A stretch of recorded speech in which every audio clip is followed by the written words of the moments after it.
Ce chapitre nous fait vivre le jour terrible de la mort du roi Harald et de son combat avec son fils Loki. Et si une grande partie était déjà connue des lecteurs, ce chapitre se termine surtout par un véritable cliffhanger avec la protection du fruit du démon légendaire et interdit d'Elbaf par Ragnir, le marteau que Loki possède aujourd'hui. Alors dans cette review, vous découvrirez une analyse complète de cette grande révélation et du secret que cache la plus puissante arme des géants d'Elbaf. Pas seulement, vous découvrirez aussi le sombre destin qui pourrait guetter Shanks qui serait encore aujourd'hui et sans le savoir sous un potentiel contrôle d'Imu. Alors yo les bros, j'espère que vous allez bien, merci pour vos retours exceptionnels sur cet immense résumé de One Piece que je vous ai posté la semaine dernière. Chacun de vos commentaires est une raison de plus me confortant dans l'idée que vous êtes les meilleurs. Voilà, vous êtes adorables. Merci encore pour tous vos messages. J'espère que ce gros bébé vous sera encore utile à l'avenir et à votre entourage surtout qui pourrait souhaiter découvrir ou se remettre à jour de One Piece. Donc vraiment,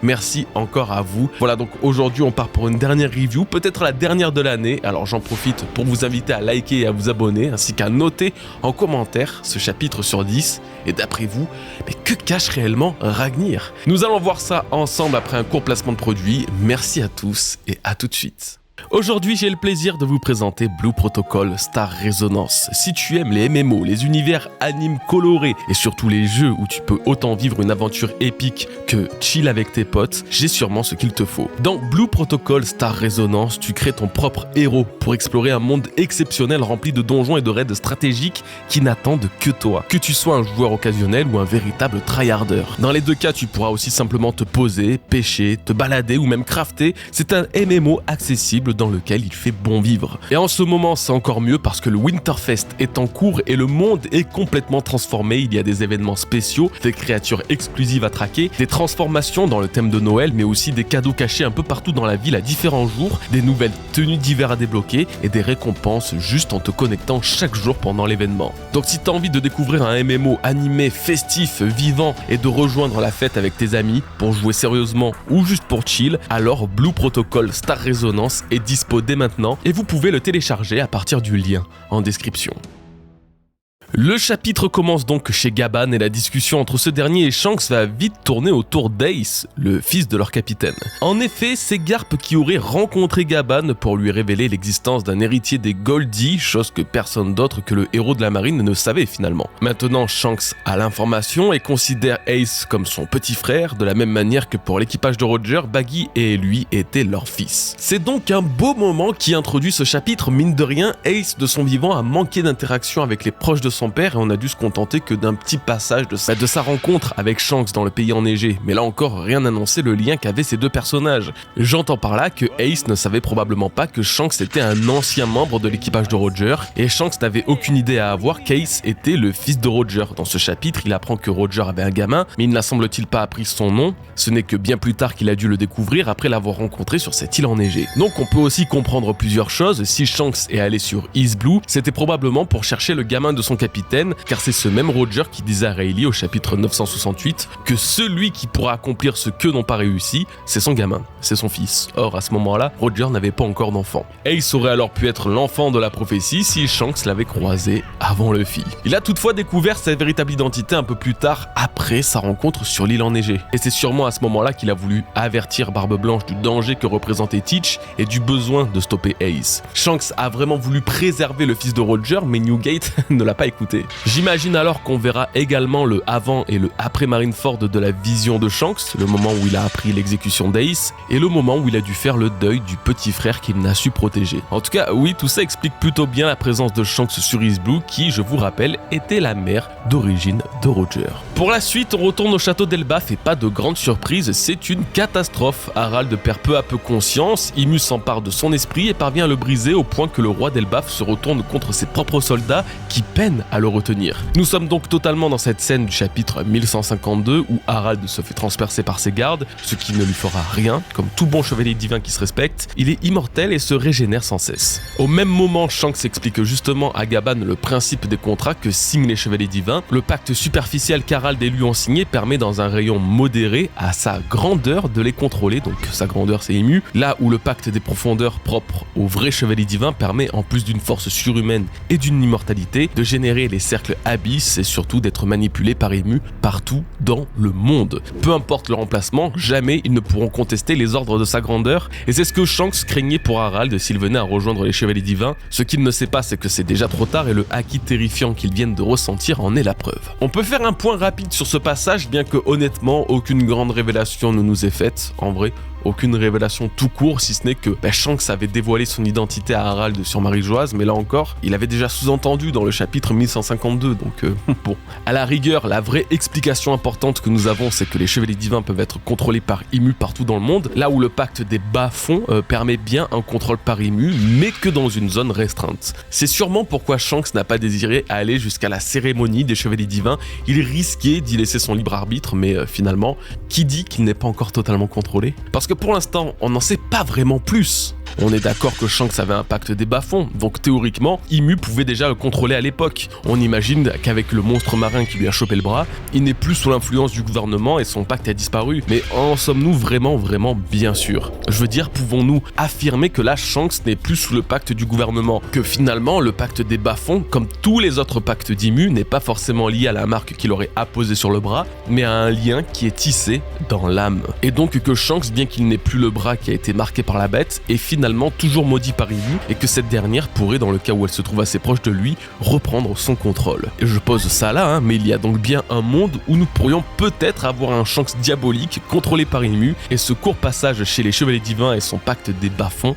en serait la justification. Bon, pour le coup, on est loin de la théorie du Mastermind, car Shanks deviendrait effectivement mauvais, mais pas de sa propre volonté. Revenons désormais à notre cher Harald et à la tragédie de son plus grand rêve. Comprenant enfin qu'il a été dupé, Harald en vient à ordonner à Loki d'aller chercher le fruit du démon légendaire d'Elbaf, car sans ce pouvoir, même le prince maudit risque de ne pas avoir la puissance nécessaire pour vaincre son père. Tous les espoirs sont sur Loki, car même Shanks et Gaban ne savent comment arrêter ce monstre immortel, surpuissant et surtout immoral qu'est Harald, ayant totalement perdu son bon sens comme les autres géants d'Elbaf, victimes du Domiriversi d'Imu. Car oui, contrairement à Chebek, Harald garde une forme de conscience lui permettant de parler, là où le capitaine des Rocks n'était devenu qu'un monstre sanguinaire. Encore une fois, et je persiste, mais il est bien possible que le sang de géants antiques, voire même leur prédisposition de géants tout court, les font basculer dans un autre état, là où des personnages comme Chebek perdraient leur conscience. Les géants qui sont intimement liés aux démons de One Piece, tel notre cher Oz, tankeraient beaucoup mieux la transformation provoquée par Imu. C'est d'ailleurs pas pour rien qu'ils développent les mêmes crocs, les mêmes dents,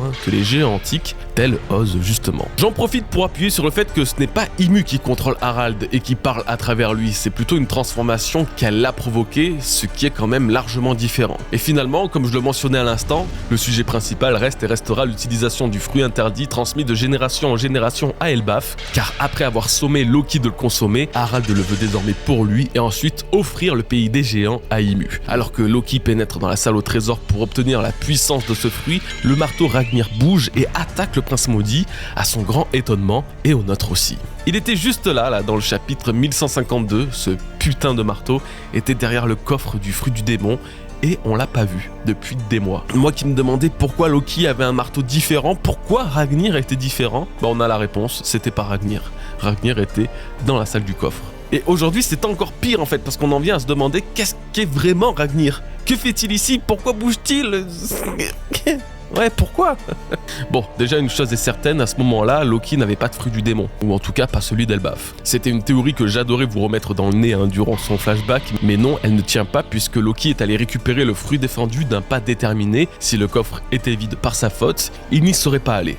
Voilà. Ensuite, et concernant ce fruit du démon, on va pas revenir 108 ans dessus, on peut juste noter à quel point il est exceptionnellement puissant, pour que même Harald considère que seul ce pouvoir permettra à Loki de l'emporter sur la malédiction d'Imu et l'immortalité du roi des géants. Genre, je crois qu'on n'a jamais autant teasé un fruit du démon, c'est une folie absolue. J'ai l'impression que c'est le plus puissant des fruits du démon n'ayant jamais existé, dépassant même le fruit de Nika, le fruit des ténèbres ou le fruit des tremblements. Et pour autant, la seule chose dont je suis à peu près sûr, que je vous répète depuis plusieurs mois maintenant, c'est que je ne pense toujours pas que ce soit le Ito Itonomi modèle Nika. L'idée est très cohérente avec le fait que les géants soient liés au mythe de Nika et que leur fruit légendaire permettrait un véritable changement dans le monde pour celui qui le consommera. Le problème étant que je ne vois pas le fruit du dieu soleil rester enfermé dans un coffre pendant des siècles. Et vu que le Gorosei disait de ce pouvoir qu'ils n'ont jamais réussi à mettre la main dessus et qu'il leur échappait sans cesse, c'est bien que le fruit de Nika a toujours été libre et a toujours vagabondé sur terre et sur mer depuis la mort de Joy Boy. Donc voilà, encore une fois, la théorie est valable, mais ça représente un contre-argument, je trouve quand même assez solide. Là, la vraie question de ce chapitre, c'est qu'est-ce qui se passe avec Ragnir ? Pour rappel, au cas où, Ragnir c'est le marteau de Loki qui a été nommé pour la première fois au chapitre 1141 et déjà à ce moment-là on sentait qu'il était particulier puisque Aurudin lui-même en avait peur. Le chapitre d'après on a pu comprendre le sens de cette peur puisque d'un coup de marteau dans le tronc de l'arbre d'Adam, Loki a fait tomber la foudre sur le pays d'Elbaf générant un feu massif. À partir de ce moment-là, plus rien sur Ragnir. À quel point cette arme est-elle spéciale et est-ce vraiment elle qui a généré la foudre et les éclairs ou est-ce Loki ? Eh bien écoutez, là est toute la difficulté du cliffhanger de ce chapitre. On va essayer de faire un sujet assez complet sur Loki et le Ragnir pour découvrir ce qu'Oda met en place avec ces deux éléments. Le cas numéro 1, Ragnir est une arme légendaire avec un pouvoir particulier. C'est assez évident, nous sommes dans le monde de One Piece et nous savons que des armes peuvent avoir des compétences particulières, voire même une volonté. Par exemple, Enma avait une volonté, Enma a réagi au shamisen de Hiyori sur Onigashima comme si l'esprit d'Oden vivait encore en elle. Mais pas seulement, il ne faut pas croire qu'Enma est dictée que par la volonté d'Oden. Ce sabre a bien une âme qu'Oden a justement réussi à dompter. Ce sabre se nourrit du haki de son utilisateur et seuls Oden et Zoro ont été capables de le satisfaire. L'exemple va aussi pour les Kitetsu qui sont maudits et qui ont une forme de vie puisque Zoro est capable de les ressentir comme des présences, comme en témoigne ce qu'il a dit à Chopper au chapitre 363. Donc tout ça c'est bien beau, mais pourquoi seuls les katanas seraient si spéciaux ? Pourquoi ça ne serait pas également le cas pour une autre arme et donc Ragnir le marteau ? Étant peut-être l'un des Seijo Owasamono, Ragnir aurait une volonté propre et un pouvoir foudroyant à la hauteur de ce que serait l'arme mythique des géants d'Elbaf. Mais tiens, ça c'est vrai, pourquoi un marteau et pourquoi un pouvoir de foudre ? Eh bien, je pense pas qu'on doit aller plus loin que les mythes nordiques, notamment celui de Thor et de Mjolnir. Thor, le dieu de la foudre, et Mjolnir, son marteau légendaire que seul lui peut utiliser. On sait bien qu'Oda aime transposer les mythes de notre monde dans son œuvre, c'est plus du tout un secret. Et pour ceux qui en doutent encore, Elbaf en est littéralement blindé. Nidhogg, Fenrir, le Jormungand, les deux corbeaux d'Odin chez Rod. Ouais, rien que là, déjà, t'as la moitié du bestiaire nordique dans les 15 premiers chapitres de l'arc. Je mentionne même pas le reste. Donc pour éviter de créer un Loki et un Thor avec son Mjolnir, peut-être Oda il s'est dit qui sont quand même les principales figures immanquables des sagas légendaires nordiques. Oda aurait fait du Loki de One Piece le mélange de tous ces mythes. Il est fourbe, sournois et autant mal aimé que le Loki des mythes, tout en étant le plus puissant des géants, le seul à pouvoir porter et contrôler Ragnir, tel Thor avec son Mjolnir, tout en lui attribuant les pouvoirs de la foudre. D'ailleurs, comme semble le sous-entendre Harald, ce n'est qu'en mangeant le fruit du démon d'Elbaf que Ragnir peut être contrôlé et utilisé, coïncidant encore une fois avec le mythe de Thor, qui est un peu le seul apte à utiliser ce marteau. Le fruit d'Elbaf serait-il le Zwan mythique de Thor ? Qui sait. Ok, mais alors, que fait la particularité de Ragnir, finalement ? Eh bien, si cette arme a bien une forme de volonté à la Enma, Ragnir est peut-être destiné à protéger le fruit du démon des intrus, un peu comme s'il était enchanté. J'ai un peu cherché, et ce principe existe dans la mythologie nordique. Il y a bien une arme qui peut combattre d'elle-même, et c'est l'épée de Freyr. Alors ça m'arrange pas des masses, parce que Freyr, c'est le dieu associé au soleil. Donc si Oda a vraiment copié le même principe chez Ragnir, ça ne fait que relier le trésor d'Elbaf au soleil et donc à Nika, c'est embêtant. Donc pour réussir à contrôler Ragnir, Loki devrait soit utiliser le haki des rois comme Zoro l'a fait avec Enma, soit consommer le fruit du démon légendaire qui permet le contrôle de cette arme puisque de toute façon il est quasiment évident que les deux vont de pair. On peut aussi se poser la question si Nika avait quelque chose de similaire avec les deux armes avec lesquelles il était représenté. L'épée, la lance, jusqu'à présent rien n'explique pourquoi le dieu du soleil porte ces armes précisément, à part le mythe de Freyr comme je viens d'expliquer. Par contre, si on apprend que Ragnir est vraiment habité par une volonté aussi puissante qui lui fait défendre un fruit du démon, alors on peut imaginer que les armes de Nika, qui je rappelle est le dieu permettant tout ce que son imagination lui offre, pourraient elles aussi être dotées d'une forme de volonté. En fait, on serait pas loin d'un bail à la Big Mom avec son Soru Soru no Mi qui donnait vie à ses armes en leur conférant un peu d'âme. Déjà, allez savoir si c'est pas Mother Carmel qui a animé Ragnir, je dis ça, je dis rien. Et en plus, Nika crée littéralement des objets par sa pensée, pourquoi ne pourrait-il pas créer littéralement des armes vivantes ? Ah mais je suis totalement d'accord, ça serait n'importe quoi, ça serait totalement fumé. Mais c'est justement tout le principe de ce fruit. faire n'importe quoi et être infiniment puissant. Bon, en tout cas, voilà pour ce premier cas, Ragnir, une arme avec une volonté propre, défendant son fruit du démon. Passons maintenant au cas numéro 2, Ragnir est un fruit du démon ou a mangé un fruit du démon. C'est littéralement la parfaite opposition au cas numéro 1, Ragnir ne défend pas le fruit du démon, il est un fruit du démon. Voilà, plus précisément, ce marteau légendaire aurait consommé donc un Zoan. Lequel, ça c'est une bonne question, donc c'est pour sûr déjà un Zoan, hein, puisque c'est ce qui l'anime, et probablement un Zoan en plus en lien avec les éclairs et la foudre, vu que c'est en frappant avec que Loki l'a fait tomber sur Elbaf. Et vous savez quoi? Et retournons sur la théorie du Nidhogg, let's go. Non mais pour le coup, vous connaissez assez bien cette théorie depuis que je vous la répète, ça fait quoi? Un an? Plus d'un an même que Loki est apparu, plus d'un an que je vous dis que je l'imagine parfaitement avoir ce Zoan mythique du dragon de l'apocalypse, des mythes nordiques. Bref, là c'est un petit peu différent, mais pas trop non plus. Et si c'était Ragnir qui avait mangé le fruit de Nidhogg? Il y a 3 énormes indices à ce sujet. Déjà, le premier, c'est que Nidhogg existe dans One Piece puisqu'il a été créé par les cauchemars des enfants d'Elbaf. Et ça, mine de rien, ça ajoute une vraie plus-value à la théorie puisque Oda a encore une fois totalement connaissance de ce mythe. Voilà, il n'a pas inventé. Le deuxième indice, et non des moindres, le gamin qui a peur de Nidhogg l'a surnommé Nidhogg, le dragon de la foudre. C'est littéralement ce qui est écrit en japonais dans le chapitre 1142. Si vous ne me croyez pas, allez simplement check ou alors check au chapitre 1144 directement, puisque de toute façon c'est ici qu'on voit le dragon Nidhogg cracher de la foudre également. Voilà. Donc d'ailleurs, point ironique qui fait que c'est au chapitre 1142 que Loki frappe le tronc d'Adam en faisant tomber la foudre avec Ragnir, comme par hasard, quand Nidhogg est mentionné et apparaît à la fin. Et le troisième big indice, au chapitre 1139, lorsque nous découvrons la salle du trône ravagée par le combat d'Harald et de Loki des années plus tard, on peut distinguer sur les murs de grandes traces de griffures, comme si c'était justement et peut-être un dragon. En tout cas, pour sûr, c'est un animal, voilà. Car rien ni personne présent dans ce chapitre ne pourrait justifier de telles traces sur les murs du château, si ce n'est éventuellement Loki ou Ragnir qui ont un fruit du démon. Donc, ok, admettons que ce soit le cas et que Ragnir est le fruit de Nidhogg, ou d'un autre, hein, mais bref, voilà, vous avez compris. Comment est-ce possible, car seul Vegapunk était capable de donner des fruits du démon à des objets, non? Ah oui, c'est vrai, mais à notre époque. Dois-je vous rappeler que le présent n'a une technologie à peine comparable à celle du passé et de l'ancien royaume? C'est ce que Vegapunk nous a dit, nous a fait comprendre, et c'est surtout ce qu'il essaye tant bien que mal de réaliser. Egghead a introduit le mythe de l'ancien royaume à la civilisation avancée. La technologie s'est perdue et le présent peine à égaler le passé, et on voit que la technologie de Vegapunk suit les mêmes traces. Du moins c'est ce qu'il veut faire, comme le montre le Vegaforce, un robot qui rappelle Emmet.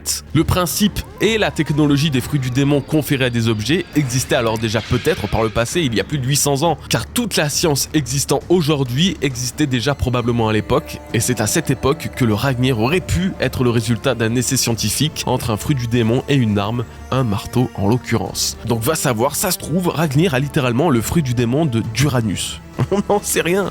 À ce rythme-là, tout est possible. Bon, tant que nous sommes dans le passé, parlons de quelque chose d'important dessus. La fresque d'Elbaf. Dans celle-ci, nous voyons ce que j'ai toujours dit comme étant le passé, un Joy Boy affrontant Ymue, il y a de ça 800 ans, aux côtés d'un tas d'alliés différents. Il y a, semble-t-il, un géant antique qui pourrait d'ailleurs ressembler à Loki, mais avec une lance, voilà. Donc que ce soit le vrai Loki, et donc que cette fresque annonce le futur, ou alors que ce soit l'ancien prince d'Elbaf, le Loki du passé, là, je trouve ça intéressant de mentionner qu'on ne voit pas du tout de marteau ici, juste une lance. Il existe donc une possibilité pour que l'arme de Loki puisse changer d'apparence, que Ragnir puisse autant se transformer en lance qu'en épée, qu'en marteau. Sans forcément de transition, mais vu qu'on est sur le thème du Zoan de Ragnir, il y a 2 autres choses que je voudrais mentionner et qui pourraient être cohérents avec ce qu'on vient de voir. La première, c'est que Oda a peut-être volontairement mis en parallèle Shamrock avec Loki à cause de leurs armes respectives. Le sabre de Shamrock est en réalité habité par l'esprit et le pouvoir de Cerbère, et on ne sait pas encore si c'est lié à Ymue ou si c'est un fruit du démon, mais quoi qu'il en soit, Cerbère et Nidhogg ont un certain rapport entre eux puisqu'ils sont tous les deux les gardiens d'un monde souterrain dans leurs mythes respectifs. Donc, va savoir, il y aura peut-être un match retour entre Loki et Shamrock, et pendant que les deux se foutront des patates de Haki, Ragnir et Cerbère se battront entre eux. Voilà, petit combat de Pokémon, mais façon arme blanche One Piece. Moi, j'attends qu'à voir. Ça serait du grand Oda en vrai. Et la deuxième chose qui n'a rien à voir avec la première, c'est que toujours dans l'idée que Ragnir est un fruit du démon, notamment un Zoan, il y a quand même un truc avec le thème de la protection de quelque chose dans un pays. Ma phrase veut peut-être rien dire, mais c'est vrai et je vais vous expliquer. Regardez Yamato. Son Zoan mythique du loup, c'est quoi précisément? C'est le gardien de Wano Kuni. Shaka et Pelt d'Alabasta. Ils sont quoi? Des Zoan, mais aussi les gardiens d'Alabasta. Alors au-delà du fait que j'ai toujours pensé que le Zoan de Nika avec cette idée était par extension le gardien de l'ancien royaume, si Ragnir a vraiment un fruit, il pourrait avoir le titre du gardien d'Elbaf. Et ce fruit étant destiné qu'à un certain élu d'Elbaf, Ragnir protège alors le trésor national pour éviter que n'importe qui l'obtienne. Et si le fruit de Ragnir était justement le Zoan du dieu Elbaf? Vous savez que c'est vraiment une possibilité à prendre en compte, car au début de Little Garden, quand Dori et Broggy parlaient de leur île, ils mentionnaient aussi Elbaf comme une divinité. C'est précisément Broggy qui le laissait sous-entendre lorsqu'il était blessé. Alors peut-être que nous découvrirons que cette île tire son nom d'un véritable dieu chez les géants, le dieu Elbaf. Ok, c'était du coup le cas numéro 2 concernant le potentiel fruit du démon de cette arme. Maintenant, passons au troisième et dernier cas. Ragnir est une arme extraterrestre. Vous avez bien entendu, j'ai zéro espoir dans cette idée, je l'aime pas forcément non plus, et j'en suis pas convaincu, mais il y a un monde où Ragnir n'est pas terrestre, et viendrait d'au-delà du ciel. Si je vous dis ça, c'est parce que Elbaf est étonnamment lié à une forme de technologie antique, la plus vieille qu'on ait jamais vue en réalité, qui daterait de 3000 ans d'après Vegapunk. Si un tel vestige existe sur cette île tout en étant tout droit sorti d'un univers de science-fiction, qui nous dit que c'est la seule chose datant de plusieurs millénaires présents sur Elbaf, hein? Et si Ragnir était lui aussi la création d'une des civilisations extraterrestres que nous avons déjà pu découvrir par exemple dans la mini-aventure d'Ener, les pirates de l'espace, ou même carrément les habitants de l'ancienne Bilka lunaire. Après tout, ils sont aussi liés à l'énergie électrique puisque Bilka était alimentée de la sorte. Bon, j'ai pas 150 arguments en cette faveur, mais quand même, ça serait dommage de passer à côté de ce petit raisonnement, bien que ce ne soit pas mon préféré comme j'ai pu vous le dire. Voilà, donc de votre côté, dites-moi ce que vous en pensez les bros. Ragnir serait juste une arme particulière à la volonté particulière, une arme ayant mangé un Zoan, un fruit du démon, ou même une arme extraterrestre? Je vais lire vos commentaires, dites-le moi. Pire encore, c'est peut-être ni l'un ni l'autre, mais alors dans ce cas-là, quel secret pourrait bien cacher le protecteur du fruit d'Elbaf? Si on n'a pas la réponse tout de suite, ce qu'on peut faire, c'est pour l'instant répondre aux questions que vous m'avez posées dans ma lecture du chapitre 1169, disponible sur la chaîne Gojiwara. Alors c'est parti. Salut, Loki n'a pas encore mangé le fruit. Le marteau lui fonce dessus pour défendre le fruit car il n'est pas l'élu du fruit. L'élu c'est Usopp. Voilà, il y a zéro source, mais j'aime bien ma théorie. Eh bien, c'est quoi, j'aime bien ta théorie, hein, voilà. Honnêtement, je pense pas que dans aucun monde, elle se réalisera, mais c'est vrai qu'Usopp est lié à la fois au géant, mais aussi au marteau, puisque c'est une arme avec laquelle il a toujours feinté dans ses combats. Après, cette théorie sous-entend quand même que c'est Usopp, du coup, qui va manger le fruit d'Elbaf, ce que je n'arrive absolument pas à concevoir. Mais je voulais quand même noter cette question pour relever un peu le niveau de hype autour d'Usopp, qui me semble encore bien gaze dans cet arc, qui lui était pourtant à peu près destiné, ou du moins c'est ce qu'on espérait. Salut Goji, pourrais-tu expliquer le fait que Gaban ait l'air de découvrir l'existence d'Imu à travers le discours de Shanks alors que normalement avec Roger ils ont découvert la vérité sur le monde? Aucune explication, je ne comprends pas. Voilà, s'il n'avait pas dit avoir tout découvert du monde, j'aurais pu penser que Gaban ne savait pas qui était la créature apparue sur God Valley puisque seul Roger dans l'équipage est allé la combattre. Mais là pour le reste, c'est improbable. Je ne comprends pas. J'imagine pourtant que si Joy Boy a révélé toute l'histoire et que l'équipage de Roger lui-même disait tout savoir, alors l'existence d'Imu ne doit pas être un mystère. Pourtant, aujourd'hui, à écouter Gaban, on dirait que si. Alors si on me demande, je pense pas que ce soit une erreur d'Oda, une incohérence, non je pense pas, il va sûrement y avoir une explication comme d'hab, mais c'est vrai que là comme ça, je trouve ça incompréhensible, comme beaucoup d'autres choses dans ce flashback d'ailleurs. Je remarque que c'est sûrement celui qui nous a le plus perdu depuis très longtemps, parmi les flashbacks. Bonjour Goji, bonjour à tous. Avec ses pactes et son Domi-Reversi, Imu ne booste que la force brute ou vous pensez qu'elle infuse également du Haki dans les persos? Contre sa volonté, Haki, tout ça. Alors moi j'imagine que le pacte d'Imu dévoile tout le potentiel du personnage, tu vois. Genre toute l'énergie interne bridée par le corps et l'expérience, qui se retrouve d'un coup libérée par le contrôle d'Imu, ce qui fait que leur Haki est probablement beaucoup plus puissant, mais pas forcément que c'est elle qui leur donne du Haki. Mais c'est vrai qu'en disant ça, c'est pas totalement vrai, puisque quand Harald se transforme au château, Shanks et Gaban disaient ressentir un Haki étrange. Et pareil d'ailleurs pour Gunko, c'est ce qu'il disait avant le début du flashback. Donc ouais, en tout cas je pense quand même que dans l'idée, le pouvoir d'Imu ne fait que dévoiler la puissance latente d'un perso, et vu le monstre qui était déjà Harald, pour parler de lui, il était très vite terrifiant. Salut Goji, merci pour ton boulot. À ton avis, Rob Lucci peut-il devenir un chevalier divin avant la fin de l'œuvre? Oh pitié Seigneur que non. C'est-à-dire que en fait, Rob Lucci là serait le seul personnage de One Piece et même de toute œuvre confondue qui ne ferait qu'évoluer dans la hiérarchie de son taf sans même réussir de mission. Au contraire, plus il échoue, plus il évolue. T'as pas forcément tort dans le sens où le mec est tellement lié au gouvernement, c'est tellement le tout parfait que à force, si lui ne sert plus à rien, alors le Save for Paul entier ne servira plus à rien non plus et être voué à disparaître. Et dans cette disparition, Oda pourrait simplement les faire finalement fusionner avec les Chevaliers Divins ou avec l'idée de ce principe qui est de faire des soldats du gouvernement les plus fidèles, des sbires d'Imu, surdosés avec la puissance de son pacte démoniaque. Pour le coup, je trouve pas ça bête, c'est une énième rédemption pour lui dans ce gouvernement, mais ça marche. Lui, il s'en fout peut-être d'être exploité, tant qu'il peut faire couler le sang, c'est tout ce qui lui importe. Donc oui, en soi, t'as pas totalement tort. Salut Goji, est-ce que le fait que Gabad ne connaisse pas tout de l'histoire concernant Harald ne pourrait pas venir du fait que le temps passe plus vite sur Elbaf et que ça alterne la mémoire? Les souvenirs ont tendance à devenir flous plus le temps passe. Honnêtement, les gars, sur ce point précis, je sais pas trop quoi vous dire, hein. C'est le problème que je relevais durant ma lecture et ma réaction live. Normalement, Gabad était censé savoir ce qui s'est passé durant le jour de la mort d'Harald. Pourtant, avant de commencer ce flashback, le flashback de Loki là, il a ouvertement dit oui mais tu sais, Ayrudine, tu devrais écouter ton frère parce que moi je connais pas exactement toute la scène. Non, c'est faux frère, tu connais absolument tout. Donc au lieu de faire le mystérieux, t'avais juste à dire au peuple des géants, et donc à Ayrudine, que Loki n'a rien à voir avec l'horreur qu'on lui prête et que Harald était possédé en fait. Donc oui, ce qui va suivre dans les prochains chapitres est déterminant pour le récit d'Oda sur Elbaf, car s'il n'y a aucune altération de mémoire, alors Gabad n'a fait que mimer une fausse innocence, un déni, alors qu'il savait très bien ce qu'il s'était passé. Mais il y a aussi ce truc de Louis Arnott qui disait de pas rester trop longtemps sur Elbaf, et pourquoi il disait ça, on sait pas. Est-ce que du coup, la mémoire est altérée? Est-ce que du coup, on se rend moins compte des choses? Est-ce que on finit par oublier ou par être, je sais pas, confus? Je sais pas. Vu qu'il y a cet élément mystérieux là de Louis Arnott qui traîne aussi. Donc c'est pour ça qu'en fait, là, tant que le flashback n'est pas fini, et même littéralement tout l'arc d'Elbaf n'est pas fini, on ne peut pas trop se positionner. Comment Loki va s'enfuir d'Elbaf? Comment et pourquoi Shanks va devenir son bourreau en le capturant, alors qu'ils étaient ensemble dans le même panier pour tenter de combattre Harald? Mais j'ai vraiment hâte que ça se dissipe parce qu'à chaque fois, j'ai envie d'insulter les personnages et Gaban a failli y passer. Hein. Il a failli avoir un mauvais mot qui est parti le concernant. Enfin voilà les bros, on arrive à la fin de cette review qui, bien qu'un peu courte, vous aura quand même plu, j'espère. Hein, et puis si vous n'êtes pas content de sa longueur, vous avez 2h30 de résumé qui vous attendent. Hein. En plus avec les vacances, c'est le bon moment de s'y remettre. Vous, même votre famille, hein, du coup. N'hésitez pas. Je vous souhaite en tout cas justement de très bonnes fêtes de fin d'année à vous. Je ne sais pas si la semaine prochaine il y a un chapitre ou non, mais abonnez-vous au cas où, comme ça je tâcherai de vous fournir le contenu nécessaire en temps et en heure. Sauf si le chapitre est vraiment gaze, on en fera une double review avec le 1171 au pire, et moi je prends 2 semaines de vacances. Voilà, bref, merci à toutes et à tous, encore une fois pour absolument tout. Prenez bien soin de vous et de vos proches, peace les bros.